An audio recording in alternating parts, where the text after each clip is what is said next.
ஜெய் ஸ்ரீ மாத்ரே நமக. ஜெய் குருதத், ஜெய் குரு பரசுராம். நமஸ்காரம். நான் கரூர்லேருந்து வல்சலா பண்ணிக்கிறேன், பிரசன்ன ஜோதிடர். இன்றைக்கி நம்ம சனி பயிற்சியோட பலன்கள் மீன ராசிக்கு எப்படி இருக்குன்னு பார்க்க போகிறோம். சனி இவ்வளோ நாளாக உங்களுக்கு விரயத்தில் இருந்துச்சு. அதாவது 7 சனி ஸ்டார்ட் ஆகி உங்களுக்கு 2.5 வருஷம் கம்ப்ளீட் ஆகி இப்போ ஜென்ம சனியாக மாறுது.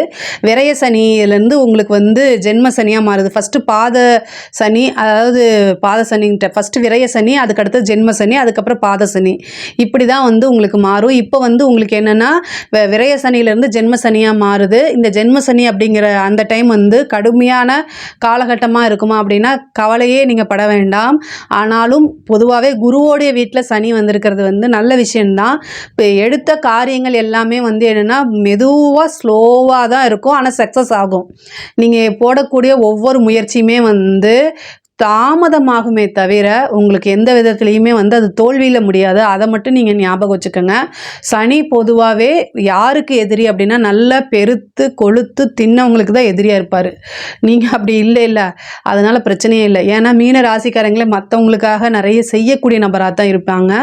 ஸோ அதனால் பொதுவாகவே மீன ராசிக்காரங்க ஒரு பிரச்சனையில் போய் சிக்கிக்க மாட்டாங்க. இது செஞ்சால் என்ன பலன் அப்படிங்கக்கூடிய விஷயங்களை ரொம்ப தெளிவாக இருப்பாங்க. இது செஞ்சால் நமக்கு பின்னாடி பேக் ஃபயர் ஆகுமா, அதனால் ஏதாவது பிரச்சனை ஆகுமா அப்படின்னு ஒவ்வொரு விஷயத்தையுமே யோசித்து செய்யக்கூடிய நபராக தான் நீங்கள் இருப்பீங்க. ஸோ அதனால் உங்களுக்கு பெரிய லெவலில் பிரச்சனைகள்லாம் வராது. சனியோடைய பார்வை உங்கள் ஜென்ம ராசிக்கு, உங்கள் ராசிக்கே வந்துட்டு அதுக்கப்புறம் என்னென்னா 3ஆம் இடத்தை பார்க்குறாரு, அப்புறம் 7ஆம் இடத்தை பார்க்குறாரு, 10ஆம் இடத்தை பார்க்குறாரு. தொழிலுக்கு ரொம்ப சூப்பருங்க. மீதி எல்லா விஷயத்துலையும் ரொம்ப கவனமாக இருக்கணும். அதுவும் சனி பெயர்ச்சி ஆனதுக்கப்புறம் இந்த 3 மாதத்துக்கு கடுமையான காலகட்டமாக இருக்கும். அதுவும் உத்திரட்டாதியில் இருக்கிறவங்க, பூரட்டாதி உத்திரட்டாதியில் இருக்கவங்க ரொம்ப பாவம். இந்த சனியோட இப்போ கோச்சாரத்தில் ராகுவும் அந்த இடத்துல இருக்குது. அதனால் ரொம்ப கஷ்டம்தான். ரொம்ப ரொம்ப அமைதியாகவும் பொறுமையாகவும் இருக்கணும். நீங்கள் ரைட்டாக ஒரு விஷயத்த செய்வீங்க, எங்கேயாவது இருந்து ஒரு கிறுக்கு பையங்க நீங்கள் செய்கிறது தப்புன்னு உங்களை கடுப்பேற்றுறதுக்கு ஒரு சில விஷயங்களை எரிச்சல் ஊட்டுறதுக்குன்னே சில பேர் வருவாங்க. இந்த சனியும் ராகுவும் என்னென்னா பைத்தியம் பிடிக்கிற அளவுக்கு நீங்கள் நார்மலாக இருந்தாலும் உங்களை பைத்தியக்காரன் ஆக்கிறதுக்குன்னே சில பேர் வருவாங்க. அவங்கக்கிட்ட இருந்து விலகி தூரமாக ஓடிடணும், வேறு வழி கிடையாது. அவங்கள எதிர்க்கலாம் முடியாது. எதிர்த்தீங்க நம்ம பைத்தியமாயிரும். அந்த மாதிரி தயவு செய்து அவங்கள பார்த்தா மூவ் ஆன் பண்ணி போயிருங்க, தூரமாக போயிருங்க. இல்லை நீ என் கண்ணுக்கே தெரியலேன்னு சொல்லிட்டு போயிருங்க. அந்த மாதிரி இது ஒரு 3 மாதத்துக்கு தான். அதுக்கப்புறம் ராகு பயிற்சியாகி போயிடுவார் மே மாதத்துக்கு அப்புறம் ஒன்லி சனி மட்டும்தான். அந்த சனியை கூட நம்ம சமாளிச்சிடலாம். ஆனால் இந்த சனியும் ராகுவும் இருக்கக்கூடிய காம்பினேஷனை சமாளிக்கவே முடியாது. இது பத்தாதுன்னு சனி 7ஆம் பார்வையாக உங்களுடைய கலத்திர ஸ்தானத்தை பார்க்குறாரு. நம்ம வெளியில் தான் பிரச்சனை அப்படின்னா வீட்டுக்குள்ளே வந்தால் அப்பாடான்னு உட்காந்தா உங்களுடைய லைஃப் பார்ட்னர், அது கணவனாக இருந்தாலும் சரி மனைவியாக இருந்தாலும் சரி, அதுக்கு ஏதாவது ஒரு குறைய சொல்லிட்டு வருவாங்க. இந்த 3 மாத காலகட்டத்தை மட்டும் நீங்கள் கரெக்டாக ஓட்டிட்டீங்க அப்படின்னு வச்சுக்கோங்களேன். இந்த 7.5 சனி ஜென்ம சனி இந்த 2 வருஷம் பெருசாக உங்களுக்கு பாதிக்காது. அதாவது வடிவேல் ஒரு படத்தில் சொல்லுவான்ல, இவன் எவ்வளோ அடித்தாலும் தாங்குறான்டா, இவன் ரொம்ப நல்லவன் சொல்கிறான்.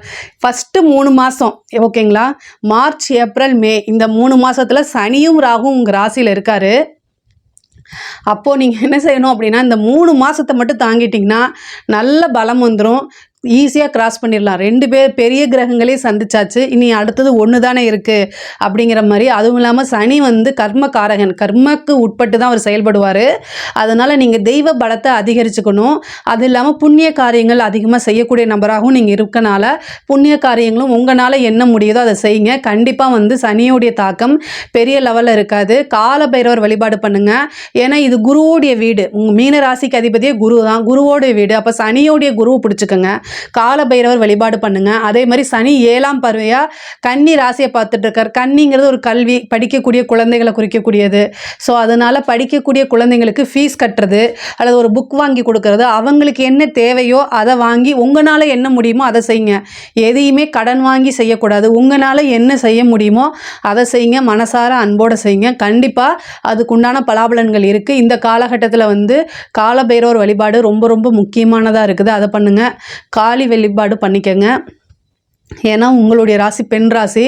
காளி வழிபாடு பண்ணுங்கள், கால பைரவர் வழிபாடு பண்ணுங்கள். இதெல்லாம் வந்து நல்ல சனியோடைய தாக்கத்தை வந்து கம்மி பண்ணும்.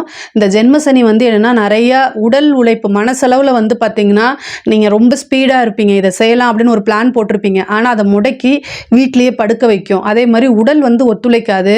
அப்படி இல்லைன்னா நீங்கள் எடுத்த முடிவு கரெக்டாக தப்பா அப்படின்னு உங்களுக்கே தெரியாமல் கன்ஃபியூஸு, ஒரு மனநிலை குழப்பமாக இருக்கும், ஆழ்ந்த டிப்ரெஷன் வரும். இது எல்லாமே சனி உங்களுக்கு கண்டிப்பாக கொடுப்பாரு. ஆல்ரெடி வந்து ராகுனால ரொம்ப கஷ்டப்பட்டிருக்கீங்க.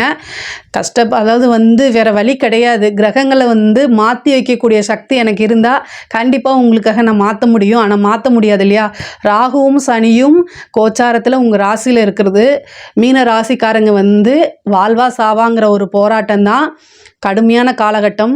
சாகலாமா வாழலாமாங்கக்கூடிய மைண்ட் செட்டப்பில் தான் இருப்பீங்க. அது எனக்கு அண்டர்ஸ்டாண்ட் ஆகுது. பட் ஆனால் எதையுமே வந்து கடக்கக்கூடிய சக்தி உங்களுக்கு இருக்குது. மீனராசிக்கு அதிபதியே குரு தான். பல பேத்துக்கு வழி சொல்கிற உங்களுக்கு கண்டிப்பாக ஒரு வழி இருக்கும். இதை மட்டும் அண்டர்ஸ்டாண்ட் பண்ணிக்கோங்க. நீங்கள் பொதுவாகவே உங்களுக்காக வாழ்கிறத விட மற்றவங்க சந்தோஷப்படுத்தி பார்க்குறதுல உங்களுக்கு அதிகமான இன்பம் இருக்கும். மற்றவங்களை சந்தோஷமாக வச்சுக்கிறதுலே உங்களுக்கு ஒரு பெரிய சந்தோஷம்தான். இதை வந்து உங்கள் குடும்ப நபர்கள் அதிகமாக புரிஞ்சுக்க மாட்டாங்க. மற்றவங்களுக்காக டெடிகேட்டட் பர்சனாக தான் நீங்கள் இருப்பீங்க. ஆனால் இப்போ உங்களுக்கு கடுமையான காலகட்டம் இருக்கனால எல்லா விஷயங்களையும் கண்ட்ரோல் பண்ணிக்கிட்டு நீங்கள் உண்டு, உங்கள் வேலை உண்டு அப்படிங்கிறது இருந்துட்டீங்க அப்படின்னா பெரிய லெவலில் பிரச்சனை வராது. தொழில் ரீதியாக நல்ல மாற்றங்கள் இருக்குது. புதுசாக தொழில் செய்கிறதுக்கு உண்டான அமைப்புகள்லாம் வருது. உங்கள் ஜாதகத்தில் வந்து தொழில் செய்யலாமா வேண்டாமா அப்படிங்கிறது உங்கள் ஃபேமிலி அஸ்ட்ராலஜர்கிட்ட கன்சல்ட் பண்ணிக்கிட்டு புதுசாக ஸ்டார்ட் பண்ணுங்கள். ஆனால் தொழில் ஸ்தானத்தை பார்க்குறதுனால அந்த எண்ணம் வரும். அதே மாதிரி ஆல்ரெடி தொழில் நல்லா போயிட்டுருக்க தொழில் கூட வந்து சிறு சிறு தடை தாமதங்களுக்கு அப்புறம் நல்லபடியாக வருங்க. ஆனால் தொழிலில் எந்த முடக்கமும் இருக்காது. தொழில் ரீதியாக நல்லா போயிட்டுருக்கோம். அதே மாதிரி வந்து உத்தியோகத்தில் இருக்கவங்களுக்கு இது சூப்பரான டைமு. உத்தியோகத்தில் இருக்கவங்களுக்குலாம் வந்து நல்ல வளர்ச்சி. ஏன்னா 3ஆம் இடத்தை பார்க்குது. சிறு தூர பிரயாணங்கள் தொழில் ரீதியாகவோ உத்தியோக ரீதியாகவோ சிறு சிறு அலைச்சல்கள், பெரிய அலைச்சல் இருக்காது, சிறு சிறு அலைச்சல்கள் இருக்கும். புதிய புதிய முயற்சிகள் பண்ணுவீங்க. அது எல்லாமே சக்ஸஸ் ஆகிறதுக்கு உண்டான வாய்ப்புகளும் இருக்குது. என்ன அப்படின்னா ஜென்ம சனியாக இருக்கனால ஃபஸ்ட்டு நீங்கள் எடுக்கக்கூடிய முயற்சி தோல்வியில் தான் முடியும். ஃபஸ்ட்டு எடுக்கிறது சரி, 2வது எடுக்கிறது சரி, ஆனால் 3ஆவதாக ஒரு முயற்சி போடும்போது கண்டிப்பாக சக்ஸஸ் ஆகும். ஆனால் அந்த முயற்சி மிகப்பெரிய லெவலில் உங்களுக்கு சக்ஸஸை கொடுக்கும்.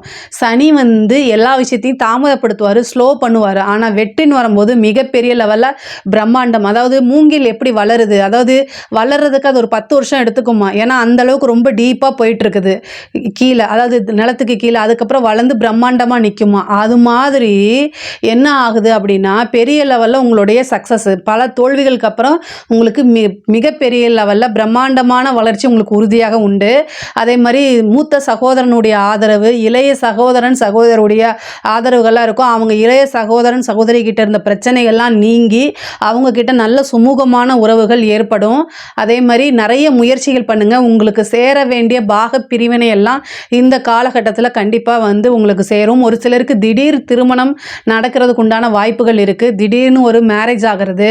சனியோடைய பார்வை இருக்குது. இந்த 7.5 சனியில் கல்யாணம் பண்ணலாமா அப்படின்னா மே மாதத்துக்கு அப்புறம் நீங்கள் தாராளமாக கல்யாணம் பண்ணலாம். சனியோடைய பார்வை இருக்கும்போது ஜென்ம சனியில் ஒரு விஷயம், எந்த விஷயம் கிடைக்குதோ அது வாழ்நாள் ஃபுல்லாக உங்கள் கூடயே இருக்கும்.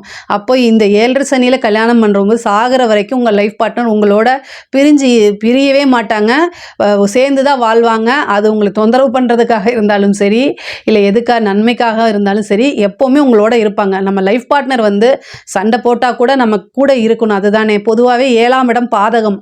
ஆனால் பாதக ஸ்தானத்தை சனி பார்க்கும்போது மைனஸ் இன்ட்டு மைனஸு ப்ளஸ்ஸு அங்கே தான் இருக்குது. அதனால் நீங்கள் தாராளமாக திருமணத்துக்கு உண்டான முயற்சிகளை பண்ணலாம். இந்த காலகட்டத்தில் திருமணம் பண்ணலாமான்னா 100% பண்ணலாம். அதில் எந்த தவறுமே கிடையாது. திருமணத்துக்கு உண்டான பிராப்தமும் வருது. ஒரு சிலருக்கு திடீர்னு திருமணம் வரும். அதே மாதிரி லைஃப் பார்ட்னர் மட்டும் இல்லை, பிஸ்னஸ் பார்ட்னரும் உங்களுக்கு கிடைப்பாங்க. பிஸ்னஸ் பண்ணணும்னு நீங்கள் நினச்சிட்டு இருந்தீங்கன்னா நல்ல பிஸ்னஸ் பார்ட்னர்ஸ் கிடைக்கிறதுக்கு உண்டான வாய்ப்புகள் இருக்குது. அதே மாதிரி வெளியூர் வெளிமாநிலம் போகிறதுக்கு உண்டான வாய்ப்புகளும் வருது. முக்கியமாக வந்து சனி 3ஆம் இடத்தை பார்க்கறனால கல்வியில் வந்து நிறைய சிறு சிறு பிரச்சனைகள், ஞாபகத்திறன் குறைவு இந்த மாதிரி இருக்கும். அதுவும் இல்லாமல் ஜென்ம சனியாக இருக்கனால படிப்பு எந்த விஷயம் தொட்டாலுமே வந்து ரொம்ப ஸ்லோவாக இருக்கும். எதுலேயுமே ஆர்வம் இல்லாத தன்மையை கொடுத்துரும். அதனால் ரொம்ப கவனமாக இருங்க. படித்தா மட்டும்தான் லைஃப்பில் முன்னேற முடியும் அப்படிங்கக்கூடிய ஒரு விஷயத்தை நீங்கள் கவனமாக இருந்துக்கணும். அதே மாதிரி லவ் சம்மந்தப்பட்ட பிரச்சனைகள் கண்டிப்பாக ஒரு பெரிய லெவலில் ட்ராபேக்கை கொடுத்துரும். இந்த சனி வந்து இந்த மேரேஜுக்கு நல்லதுன்னு சொன்னேன் இல்லையா, அதே மாதிரி மேரேஜ் ஆல்ரெடி ஆயிருக்கவங்க ரொம்ப கவனமாக இருக்கணும். 7ஆம் இடத்துல வந்து சனி வந்து இருக்குது. அது மட்டும் இல்லாமல் ஃபஸ்ட்டு ஒரு 3 மாதம் ரொம்ப கடுமையான காலகட்டம்னு சொன்னேன் இல்லையா, அந்த 3 மாதத்தில் வந்து லைஃப் பார்ட்னர் கூட சண்டை வர்றதுக்கு உண்டானது, அதுக்கப்புறம் பிரிவினைகள் இது மாதிரிலாம் வரதுக்கு வாய்ப்பு இருக்குது. ரொம்ப ரொம்ப ஜாக்கிரதையாக இருங்க. இந்த காலகட்டத்தில் சாதாரணமாக ஒரு விஷயத்த பேசினா அது பெரிய பூகம்பமாக ஆக்கிடுவாங்க உங்களோட லைஃப் பார்ட்னர். கணவனாக இருந்தால் மனைவி கிட்டையும், மனைவியாக இருந்தால் கணவன் கிட்டையும் ஒருத்தர் அனுசரித்து செல்வது இந்த காலகட்டத்தில் ரொம்ப ரொம்ப அவசியமான ஒன்று. இப்போ சாதாரணமாக ஒரு விஷயத்த பேசியிருப்பீங்க, அது ஒரு பெரிய சண்டையாகி கோர்ட்டு கேஸு பஞ்சாயத்து வரைக்கும் போய் நிறுத்திடும். சனி வந்து பொதுவாகவே ரிலேஷன்ஷிப்பை வந்து கசப்புத்தன்மை, அதாவது மனக்கசப்பை உண்டு பண்ணக்கூடியதில் பெரிய ஆள், நம்பர் 1 ஆள் சனி தான். அதனால் நல்ல உங்களுடைய ரிலேஷன்ஷிப்பை வந்து பிரேக் பண்ணி விடுறதுக்கும் சனி வந்து காரணமாக இருப்பார். அதுக்கெல்லாம் இடம் கொடுக்காதீங்க. உஷாரையா உஷாருன்னு மனசில் நினச்சிக்கோங்க. உங்கள் லைஃப் பார்ட்னர் வந்து உங்ககிட்ட சண்டை போட்டால் அவங்க உங்கள் லைஃப் பார்ட்னர் இல்லை, 7 சனியோடைய பாதிப்பு தான் இது. சனி தான் வராருன்னு உஷாரையா உஷாருன்னு சொல்லி ஓடி போயிருங்க. அதான் நல்லது. உபயஸ்தானம் அப்படிங்கிறதுனால பாதகஸ்தானமும் இருக்கனால இந்த காலகட்டங்களில் ரொம்ப அமைதியாக போங்க, அதான் நல்லது. அதே மாதிரி அரசியல்வாதிகளுக்கு வந்து இது ஒரு பெரிய லெவலில் மாற்றங்க. அரசியல்வாதிகளை பொறுத்த வரைக்கும் அதாவது சனி வந்து யாருக்கு நல்லதோ செய்தோ இல்லையோ, ஆனால் அரசியல்வாதிகளுக்கு மிகப்பெரிய லெவலில் யோகத்தை செஞ்சிருவார். அதுவும் இல்லாமல் ராகும் இருக்கார். எந்த லெவலில் இல்லாத மாதிரி இந்த லெவலில் வந்து இந்த டைமில் வந்து பார்த்திங்கன்னா மக்களுடைய சப்போர்ட்டு பெரும் ஆதரவாக கிடைக்கும். நிறைய பேர் வந்து 7 சனினால் பதவிகள் இழப்பாங்கன்னு சொல்லுவாங்க. அப்படி கிடையாது. 4ஆம் இடத்துக்கு வந்தால் தான் பதவியை இழப்பாங்க. ஆனால் ஜென்ம சனிங்கும் போது மக்களுடைய சப்போர்ட்டு பெரிய லெவலில் உங்களுக்கு கிடைக்கும். அதே மாதிரி உங்களுக்கு ஏதாவது பேட் இன்சிடெண்ட் ஆகி அதுவே பரிதாபமாக வந்து அந்த பரிதாப ஓட்டாக வந்துடும். உங்களுக்கு ஒரு இன்சிடெண்ட் நடக்கும். அந்த இன்சிடெண்ட் வந்து அது பெரிய லெவலில் உங்களுக்கு வந்து அதுவே ஒரு பெனிஃபிட்டாக மாறிடும் நான் சொல்ல வரேங்க. இந்த 7 சனினால் நீங்கள் அதாவது நீங்கள் இவ்வளோ நாளாக என்ன விஷயங்கள் இழந்தீங்களோ அது கிடைக்கிறதுக்கு உண்டான வாய்ப்பு இருக்குது. அரசியலை பொறுத்த வரைக்கும் நல்ல உயர்வான வெற்றியான வாழ்க்கை தான் அமையப்போகுது. 7 சனியில் தான் மிகப்பெரிய லெவலில் ஒருத்தர் முதலமைச்சராகவே ஆனாருங்க. அது யார் நான் சொல்ல விரும்பலை. பழைய காலத்தில் அது 7 சனி அப்படிங்கிறது வந்து மக்களுடைய சப்போர்ட்டு கிடச்சிரும். சனிங்கிறத பொதுமக்களை, சந்திரன்கிறதும் பெரிய கூட்டத்தை குறிக்கக்கூடியது. அதனால் ஒன்று சேரும்போது இது வந்து என்னென்னா அன்னதானம் பண்ணுங்க. உங்களுக்கு இந்த சனி வந்து புணர்ப்பு தோஷமாக மாறுது. சனியும் சந்திரனும் சேரும்போது புணர்ப்பு தோஷம். இந்த புணர்ப்பு தோஷம் மிகப்பெரிய லெவலில் யோகமாக அமைஞ்சிருக்கு பெரிய பெரிய ஆட்களுக்கு. அது எல்லாமே என்னென்னா அன்னதானம் பண்ணுங்கள். எவ்வளோக்கு எவ்வளோ உங்களால் அன்னதானம் பண்ண முடியுதோ அந்தளவுக்கு பண்ணுங்கள். கண்டிப்பாக அது ஒரு நல்ல யோகமாக மாறும். அன்னதானம்னா வாழ்க்கையில் ஒருத்தருக்கு, அதாவது உங்களுடைய நட்சத்திரம் வருது இல்லையா, பூரட்டாதி உத்திரட்டாதி ரேவதி, இதில் எது உங்கள் நட்சத்திரமோ அந்த நட்சத்திரத்தை அன்னைக்கு ஒருத்தருக்கு சாப்பாடு வாங்கி கொடுங்க. அந்த சாப்பாடு வாங்கி கொடுக்குற நபர் உங்களுக்கு எந்த விதத்துலேயும் ஃப்ரெண்டாக இருக்கக்கூடாது, உங்கள் கூட வேலை பார்க்குறவங்களா இருக்கக்கூடாது, ரிலேஷனாக இருக்கக்கூடாது. ரோட் சைடில் இருக்கிறவங்க, தெரியாத பீப்புள்ஸ், ரொம்ப பசிக்குதுன்னு சொல்கிறவங்களுக்கு வாங்கி கொடுங்க. முக்கியமாக பிச்சையெல்லாம் போடாதீங்க. சனிக்கு பிச்சை போடுறதே ஃபஸ்ட்டு பிடிக்காது. அப்புறம் பிச்சை போடுறது என்கரேஜும் பண்ணாதீங்க. கேது தான் பிச்சை எடுக்கிறது. அதனால் என்னை பொறுத்த வரைக்கும் பிச்சை போடுறது வந்து தப்பான ஒரு செயல். சனிக்கு 7 சனிக்கு பிச்சையெல்லாம் போட்டுறாதீங்க. சனி பகவானை வந்து நீங்கள் வழிபாடு பண்ணலாம். ஆனால் ஜென்ம சனியை பொறுத்த வரைக்கும் வழிபாடு சனி பகவானை பண்ணாமல் அவருடைய குருவை வழிபாடு பண்ணுங்கள், கால பைரவரை வழிபாடு பண்ணுங்கள். அதுதான் ரொம்ப நல்லது. அன்னதானம் உங்களுடைய ஜென்ம நட்சத்திரத்தில் செய்யுங்க. கூட வேலை பார்க்குறவங்களுக்கு வா மச்சா நான் பிரியாணி வாங்கி கொடுக்குறேன்னு சொல்லிட்டா அதெல்லாம் அன்னதானம் கிடையாது. தெரிஞ்சவங்களுக்கு செய்கிறதெல்லாம் கடமை, தெரியாதவங்களுக்கு செய்கிறதுக்கு பேர் தான் தானம். ஸோ அதனால் தெரியாத நபர்களுக்கு செய்யுங்க. அது மிகப்பெரிய லெவலில் யோகத்தை கொடுக்கும். நிறைய மாற்றங்கள், அதாவது இந்த ஜென்ம சனியில் வந்து இடமாற்றங்கள் அப்படிங்கிறது இருக்குது, ஏமாற்றமும் இருக்குது. இந்த காலகட்டத்தில் யாரையுமே நம்பாதீங்க. அரசியல் துறையில் இருந்தாலும் சரி, அரசாங்கத்துறையில் இருந்தாலும் கையெழுத்து போடக்கூடிய விஷயங்கள், மேலேருந்து ஒரு ஆர்டர் வரும் வாய் வழியாக, கடைசியில் இல்லைன்ட்டு போயிடுவாங்க. நீங்கள் பனிஷ்மெண்ட் அனுபவிப்பீங்க. உயர் அதிகாரிகளுக்காக சின்ன வேலையில் இருக்கவங்க போய் லஞ்சம் வாங்கி கொடுத்து மாட்டிக்குவாங்க. இதெல்லாமே நடக்கும். எந்த விதத்துலையுமே கமிட்மெண்ட் ஆகாதீங்க. யாரையுமே நம்பாதீங்க. இந்த 2.5 வருஷத்துக்கு ஒருத்தரையும் நம்பாதீங்க. உங்களுக்கு நீங்கள் மட்டும்தான் நம்பிக்கை. யாராக இருந்தாலுமே, அது குடும்ப நபராக இருந்தாலும் சரி, யாராக இருந்தாலும் சரி, ஒருத்தங்களை நம்பி ஒரு வேலையை நீங்கள் ரிஸ்க் எடுத்து செஞ்சீங்கன்னா அதோடைய முழு பலாபலனும் தண்டனையும் நீங்கள் தான் அனுபவிக்க போகிறீங்க. அதனால் ரொம்ப ஜாக்கிரதையாக இருங்க.